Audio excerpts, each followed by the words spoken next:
Have you ever looked at a giant company and wondered, how did that even start? How does a simple idea, maybe one sketched on a napkin, turn into a massive corporation with a stock price that millions of people watch every single second? Well, that's exactly what we're going to unpack today.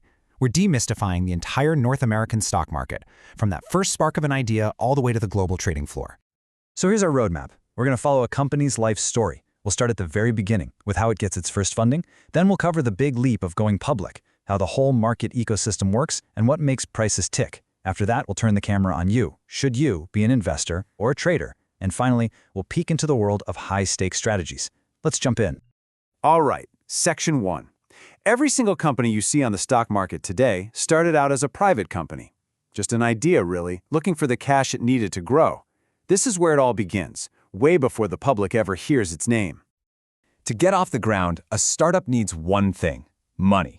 And to get that money, founders have to trade a piece of their dream. That piece of ownership is called equity. The best way to think about it is like a pie.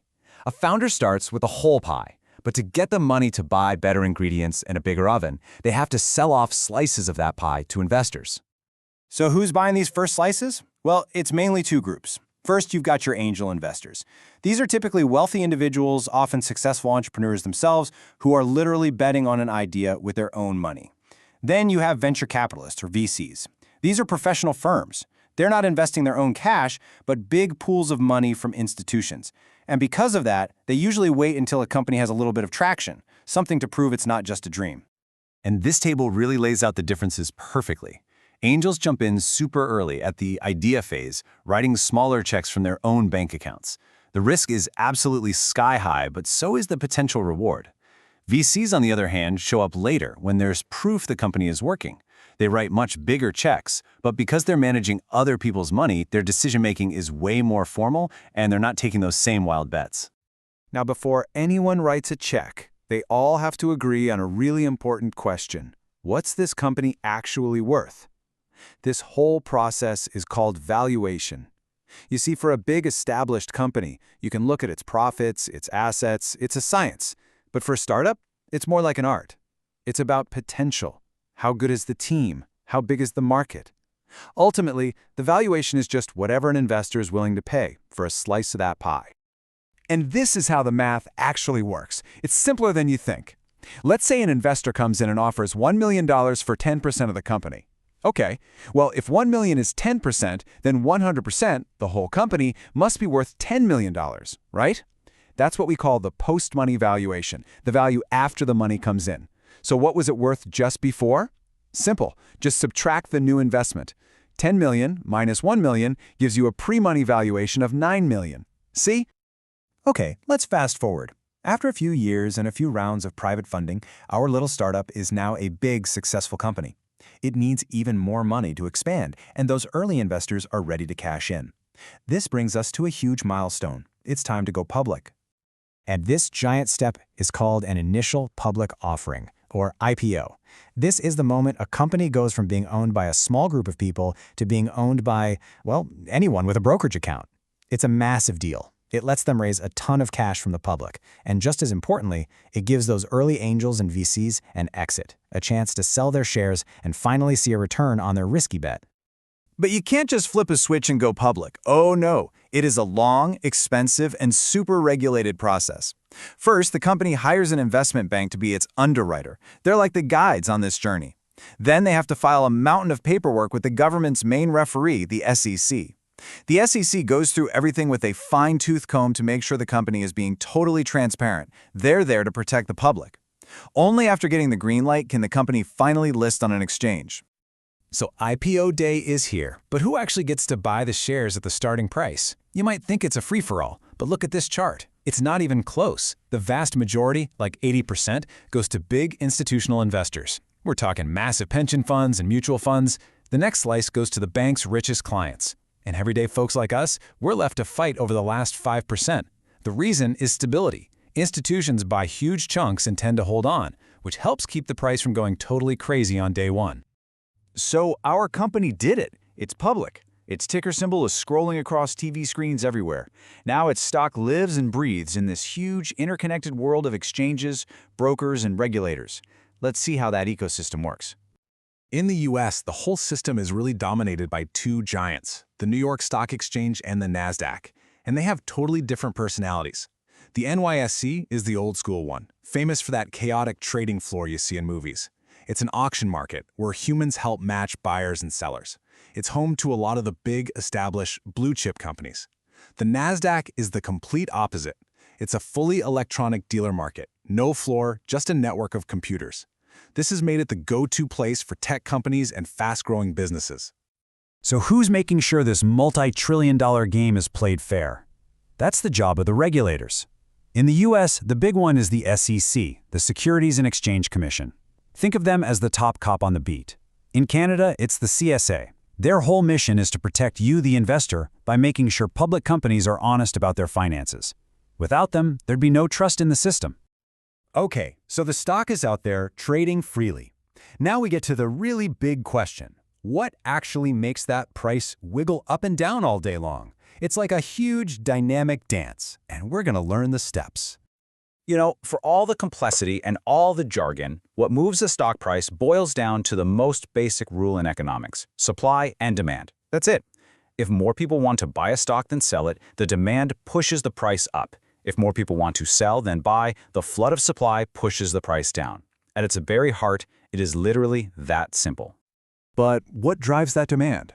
Well, it's a mix of three things. First, you've got internal factors, which is all about how the company itself is doing. Their quarterly earnings report is huge here. Then there's the big picture, external factors, like what the whole economy is doing. Are interest rates going up? That matters. And finally, you have the wild card, market sentiment. This is just the overall mood of investors. Are people feeling confident or are they scared? That mood can change in a heartbeat. And here's a perfect real-world example of how that works. Recently, a tiny group of huge tech companies called the Magnificent Seven have done so well that they've dragged the entire S&P 500 index up with them. But what this quote is saying is that their amazing performance is actually hiding the fact that most of the other 493 companies in the index aren't doing so hot. It shows you how a few big players can really skew the picture. Which leads to a pretty good question, right? With thousands of stocks all doing their own thing, how on earth can we get a quick snapshot of how the market is doing in general? Are we having a good day or a bad day? The answer is a stock index. The best way to think of an index is like the market's report card. It's a hand-picked list of stocks that are supposed to represent a certain part of the market.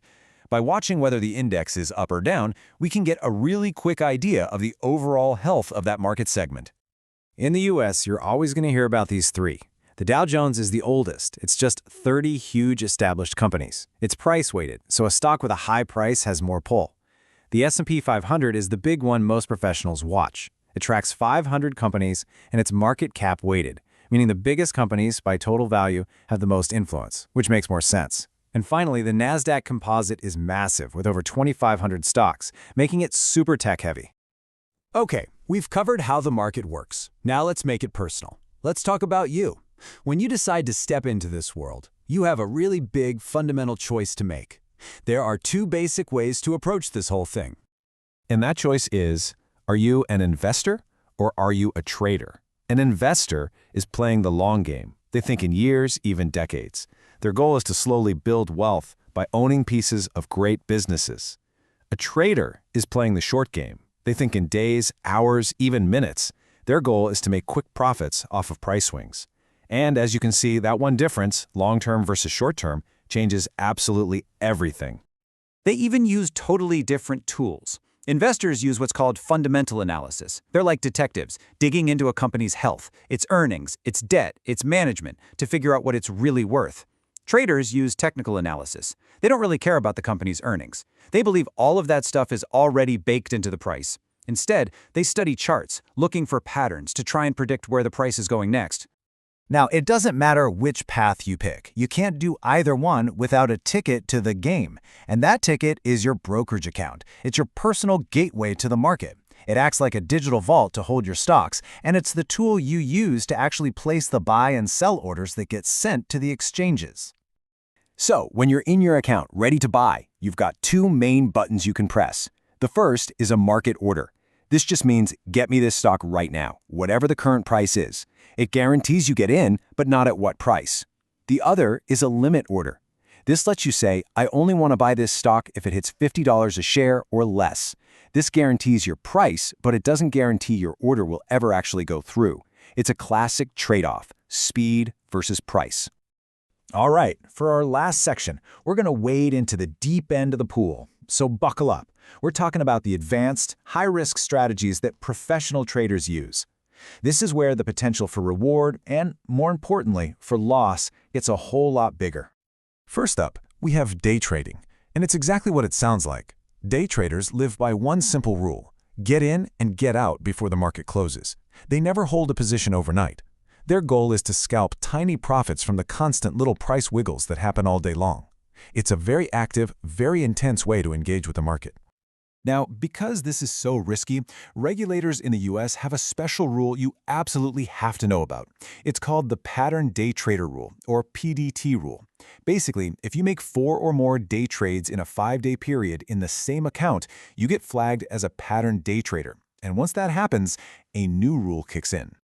And that rule is this big number right here, $25,000. Once you're labeled a pattern day trader, you are required to keep at least 25 grand in your account at all times. If you drop below that, you're locked out from day trading until you bring the balance back up. It's basically a barrier to entry, a way to make sure only people with serious capital are taking on this level of risk. Okay, get ready for a real mind bender. How do you make money if you think a stock's price is going to go down? Well, you can short sell it. It feels like investing in reverse. Here's how it works. Your broker lends you shares you don't own. You immediately sell those borrowed shares. Then you wait. If you're right and the price drops, you buy the shares back cheaper, return them to your broker, and you get to keep the difference. But, and this is a huge but, the risk here is unlike anything else. When you buy a stock, the most you can lose is what you paid for it, right? It can only go to zero. But when you short a stock, there is no ceiling on how high the price can go. It can go up forever. And that means your potential loss is, theoretically, infinite. It is an incredibly dangerous game for professionals only. And our final stop is the world of derivatives. These are contracts whose value is derived from something else, like a stock. We'll look at the two big ones, futures and options. A futures contract is an obligation. You are locked in to buy or sell something at a set price on a future date. An options contract gives you the right, but not the obligation. That one-word difference, obligation versus right, changes absolutely everything. Let's keep options simple. A call option is a bet the stock price is going up. A put option is a bet it's going down. Now here's the key part. If you buy an option, you pay a small fee, called a premium, and your risk is limited to just that premium. It gives you incredible leverage.